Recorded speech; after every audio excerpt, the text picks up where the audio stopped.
Hello, my name is Kristen Johnson. I'm an adult gerontology acute care nurse practitioner student at the University of South Florida. My clinical case study is on benzodiazepine withdrawal syndrome. The patient is a 67-year-old male who was transported to the ER by his cousin, who reported that the patient has been having multiple falls at home and has just not been acting himself lately. Upon arrival, the patient was alert and orientated ×3 and answered all questions appropriately per the chart review. He denied any history of alcohol, tobacco, or drug use at this time. Family was concerned about a possible stroke. His past medical history is hypertension and hepatitis C. The patient reported 2 days ago a fall at home which resulted in some elbow trauma, pain in the left elbow, and a dull headache.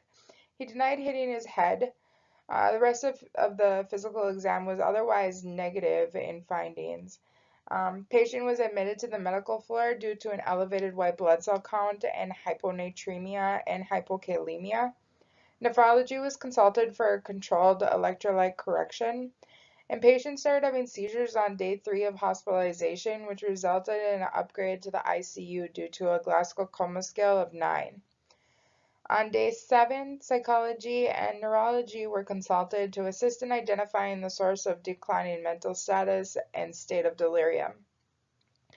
Patient was managed by another medical hospitalist group during the first 7 days of hospitalization, but the family requested a different internal medicine MD due to not being visibly available on the floor.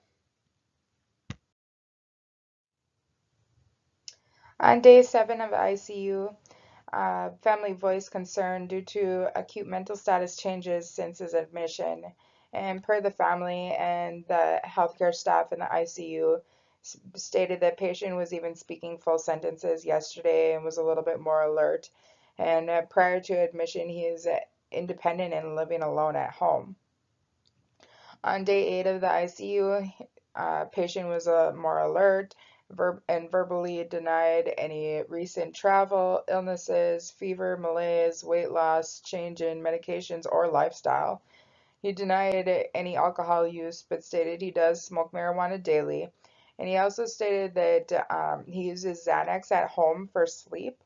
He reported that he's been trying to slow down his use and stop it. However, he takes it about daily, about 1 to 2 bars for multiple years. He reported that he slept well last night and denied any pain, fever, chills, headache, dizziness, anxiety, tremors, or nausea, vomiting, abdominal pain, dysuria, constipation, or diarrhea or weakness at this time. On day 10, he was transported to the medical floor. Um, he stated that he did not sleep well last night and is actually feeling anxious and that he's not getting enough Xanax and that it's affecting his ability to sleep. He reported numbness and tingling in his bilateral feet and generalized body aches and pains. However, he denied any headache, dizziness, tremor, nausea, vomiting, abdominal pain, dysuria, constipation, or diarrhea or weakness.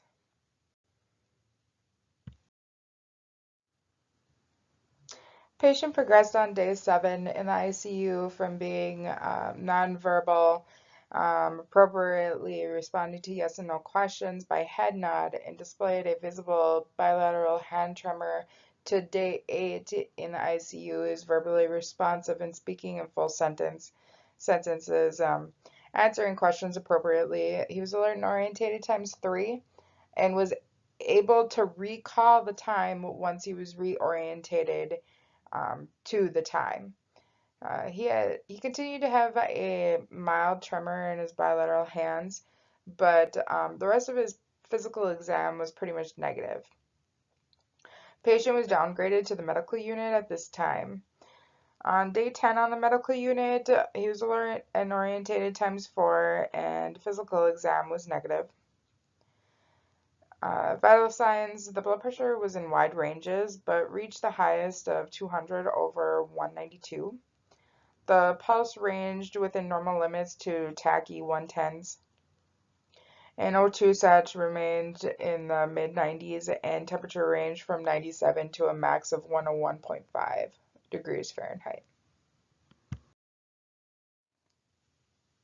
Patient had multiple labs and diagnostics throughout the hospitalization. In the ER, the blood glucose finger stick was 129, and serum glucose ranged from 85s to 120s throughout the hospitalization. Toxicology screen in the ER was positive for cannabinoids, benzodiazepines, and opiates. ECG and continuous telemetry was in normal sinus rhythm and no acute or visible changes or abnormalities. Left elbow x-ray showed a possible small evolution injury of the olecranon process, and the chest x-ray was negative. A UA and urine culture and blood cultures ×2 were negative. CT cervical spine showed multiple level degenerative changes, but no fracture. CT brain, MRI, EEG had no acute findings. Echocardiogram was within normal limits, and ultrasound of the carotids showed no significant stenosis, and a lumbar puncture was within normal limits and no acute findings.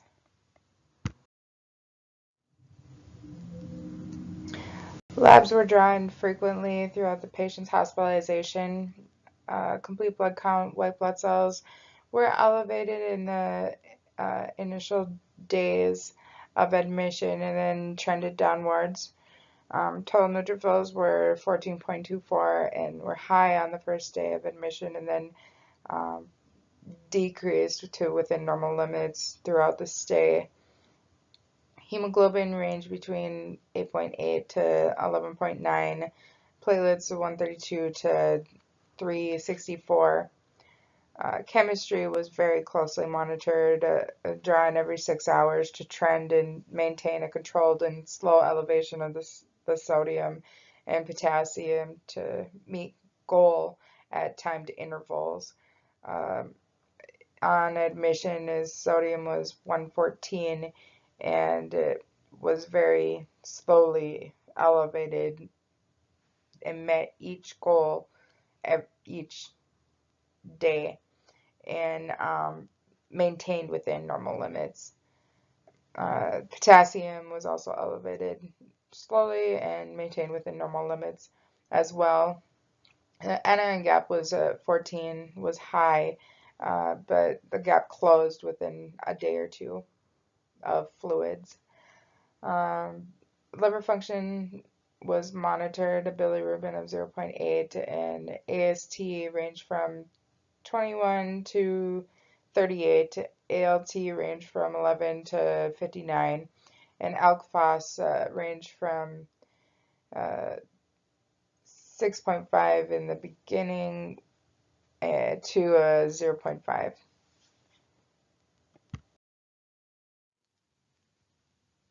Differentials were altered mental status, benzodiazepine withdrawal syndrome, encephalopathy, viral, bacterial, hepatic, status epilepticus, cerebral vascular accident, meningencephalitis.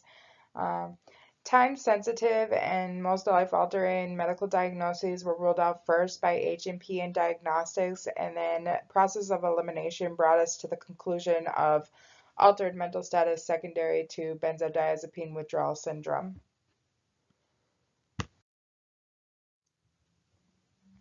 Here is a chart on benzodiazepine withdrawal. It shows severity of signs and symptoms per the days. Withdrawal from a short half-life benzodiazepine can onset within 1 to 2 days and can last as long as 2 to 4 weeks. Withdrawal from a longer half-life benzodiazepine, the onset can be 2 to 7 days and even longer, and the duration can be 2 to 8 weeks and sometimes longer in cases. Xanax is a intermediate acting benzodiazepine which comes in 2 different forms, an intermediate release and extended release formulation. The intermediate release half-life is 11.2 hours and 10.7 to 15.8 hours for the extended release preparation. Therefore, the total excretion of the drug can take a couple of days to show active withdrawal symptoms like seizure activity, which this patient experienced 3 days following from the admission of hospitalization.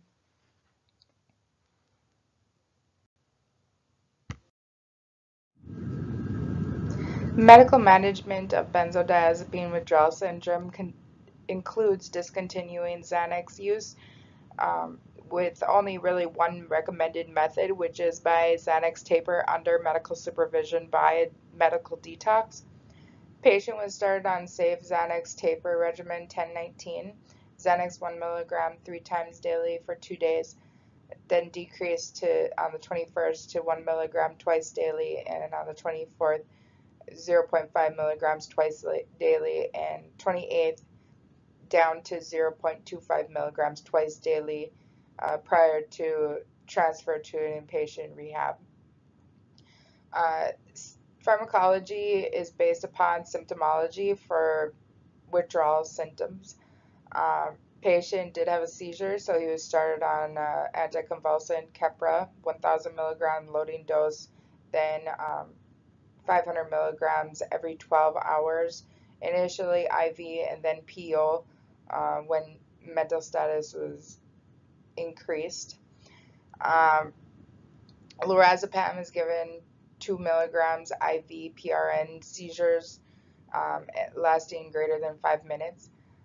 Patient is also on cardavitilol, 12.5 milligrams twice daily for blood pressure control. Tylenol is given as needed for fever, and Remazeram was given as needed for a sleep aid. Nutritional supplementation is given as needed for deficit correction. Patient was put on vitamin D3, 2,000 units daily, thiamine, 100 milligrams PO 3 times daily, and folic acid, 1 milligram daily. Colace is given 100 milligrams twice daily for a bowel regimen, and Lovenox is given 40 milligrams sub-Q daily for DVT prophylaxis.